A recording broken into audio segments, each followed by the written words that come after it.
भिवंडीत नागरिकांनी प्रशासनावर मोठ्या प्रमाणावर संताप व्यक्त केलाय। भिवंडी शहरातील नागरिक अनेक वर्षांपासून मूलभूत सुविधांच्या तुटवड्याने त्रस्त झालेत। रस्ते, वाहतूक कोंडी, पाणी पुरवठा, कचरा व्यवस्थापन आणि स्वच्छतेसारख्या समस्या कायम असून नागरिकांना मोठ्या प्रमाणात त्रास सहन करावा लागतोय। या समस्यांमुळे शहरातील जीवनमान गंभीरपणे दिसून येत आहे।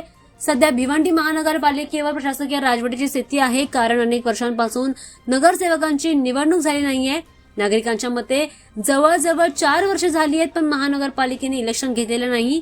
प्रशासकाने कुठल्याही जबाबदारीने काम केलेलं नाही असं त्यांचं म्हणणं आहे। नागरिकांचा संताप हा सध्या निवडून आलेल्या प्रतिनिधींवर आहे। त्यांच्यासमोर अनेक समस्या असताना निवडणुकीनंतर अनेकदा आश्वासनं फक्त वचनापुरतीच राहतात असं त्यांचं म्हणणं आहे। त्यामुळे रस्त्यांवर धूळमोहर रोवराईची भीती आणि नागरिकांच्या दैनंदिन जीवनावर याचा परिणाम होतोय। या समस्यांना नागरिकांना तोंड द्यावं लागतंय असं नागरिकांनी सांगितलंय। आगामी निवडणुकीत नागरिकांनी कोणत्याही दबावाखाली न येता सुशिक्षित, कार्यक्षम आणि उत्तरदायी उमेदवाराची निवड करणं आवश्यक आहे। नागरिकांचा हा संदेश त्यांनी स्पष्टपणे सांगितलाय। निवडणुकीतील उमेदवारांनी फक्त प्रचारासाठी आश्वासनं देऊ नयेत, तर वास्तविक काम करून त्यांच्या समस्यांवर तोडगा काढावा असं देखील त्यांनी म्हटलंय।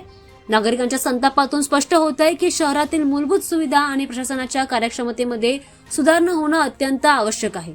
नागरिकांचा हा आवाज निवडणूक प्रक्रियेत निश्चितपणे ऐकला जावा अशी अपेक्षा आहे।